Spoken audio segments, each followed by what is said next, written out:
Let's kick off another night of high school football. Mike Rada and the Blitz Game Day crew live at West Blocton High School. Mike? Jeff, tonight on game day here at West Blocton, the Tigers' battles off the field have made them better on the field. Also, does the high school overtime policy need to be overturned? And does Central Alabama still rule the state?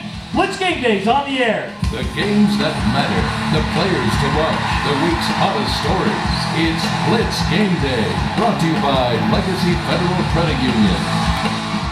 So how did we come to be at West Blocton tonight? The Tigers are coming off back-to-back 2-win seasons. ACA's had just 3 losing seasons in 17 years. However, 2 of those came in the last 2 seasons. But this year, the 2 teams are a combined 7-1. West Blocton is a perfect 4-0. If you win, we will come. The West Blocton Tigers, off to their best start in a decade. This once proud program that won back-to-back state championships in the mid-1950s has fallen on hard times. 1993 was the last time they won a region title. But all those puppies who won a total of 2 region games the last 2 years are big dogs now. They can be as special as they want to be. We've won the first 4 games, but we've come behind in 3 of them. And that tells me, number one, about their character and their resiliency. Resiliency is a word that Coach Farnetti uses often, with good reason. Just 1 week into the season, assistant coach Eric Hyatt's wife passed away unexpectedly, and running back Paul Clayton's little brother Luke died tragically. They're a special group of young men. It seems like every time something comes, it just bonds them even tighter. It makes them even hungrier.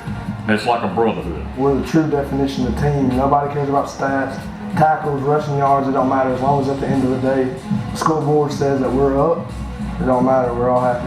And that's something they didn't see much in the last 2 years, but this team has turned the corner. Last week, they beat Bibb County for the first time since 1978. When they came home, the whole town had been rolled with toilet paper, like Toomer's Corner. Blocton's different, I'll tell you that. I mean, as far as coming out on Friday night, I'd rather be nowhere else. It's what I dreamt about as a kindergartner. You know, wearing my jersey on Friday night, my Little League jersey, coming out here and watching the big boys play, it's what I dreamed about. Hear the passion in their voices, see the passion in their play. The Tigers have come a long way. We're fed up with losing. We're fed up with making excuses. We're fed up with people making excuses for us. It's time to just get up and play ball.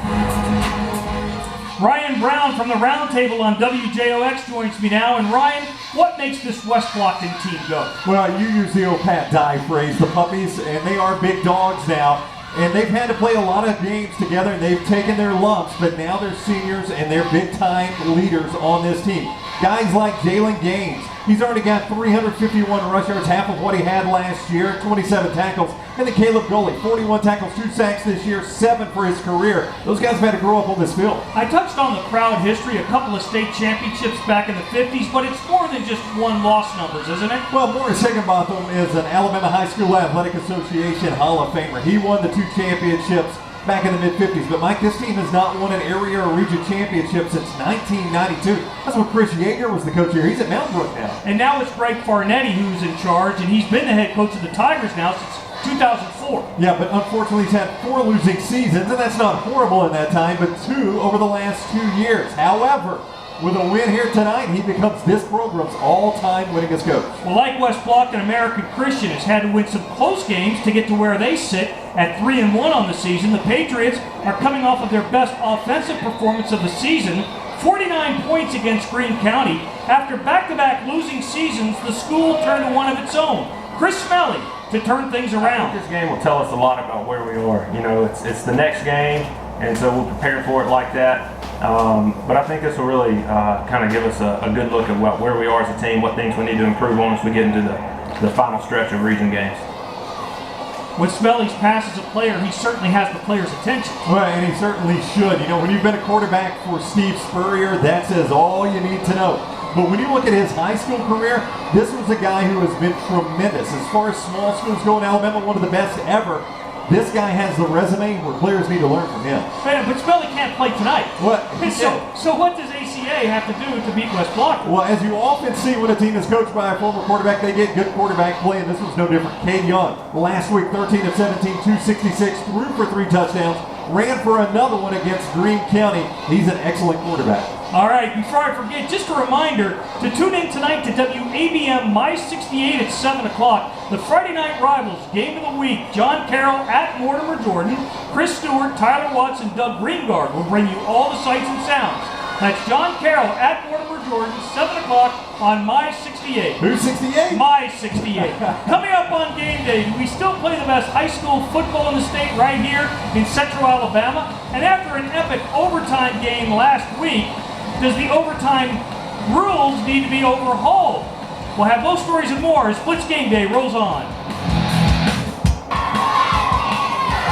This is a great week for schools like West Blocton and ACA. With the changing classifications came a change in scheduling. Schools get 11 weeks to play 10 games, and quite frankly, the quality of games this week is lacking with the area's 3 best teams, Hoover, Clay Chalco, and Shades Valley, all on a bye week.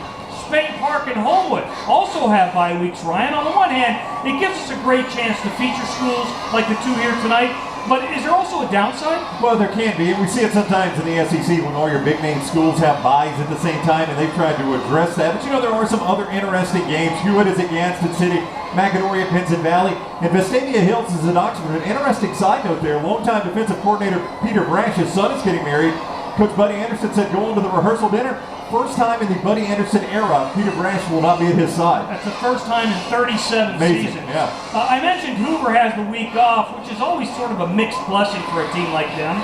The Bucks have won 3 straight, and with Gadsden City's dominating win last week over Bob Jones, the Bucks are back at the top of the 7A rankings, and that might say a couple of things about the strength of football in our state. First, does it reinforce the perception that high school football in North Alabama is inferior to high school football here in Central Alabama? Well, I think so. The minute Bob Jones got ranked number 1, everybody started to doubt them. And to drive that point home further, you look at Spain Park, they won over Alston. Gadsden City beat Bob Jones last week. That's their 3rd win over North Alabama school. But the state's best team, the Hoover Bucks, lost to teams from Georgia and Florida. Does that say anything about the quality of high school football in our state compared to others? Well, don't forget Clay Chalkville has a big win over a Florida team. And last week, James Valley, an impressive win over a top school in Louisiana. You know, certain differences between the high school and college football rules I get. But one that I don't get is the overtime rule. Last week, Hewitt, Trussville, and Spain Park played 4 overtimes. The final score was 64-63. Huskies win when the Spain Park kicker missed an extra point that would have kept the game going for who knows how long. I think the high school overtime rule is sort of Mickey Mouse. To start from 10 yards away to me is ridiculous. And maybe they could also go to a 2-point conversion after the 3rd touchdown. What do you think? There's no good overtime system anywhere in football, but it needs to be at least moved back to the 15. And I'll say this about the forced 2-point conversion. Some of the smaller schools don't have a kicker at all.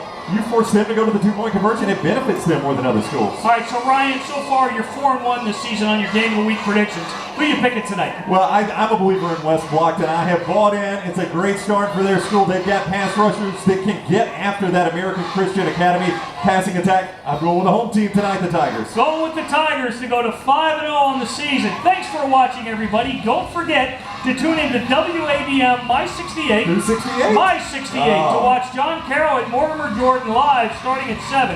Be sure to watch the Blitz tonight at 10:20 for a report on this game and highlights of a boatload of others. For Ryan and the entire Blitz Game Day crew, thanks for watching, and we'll see you tonight at 10:20.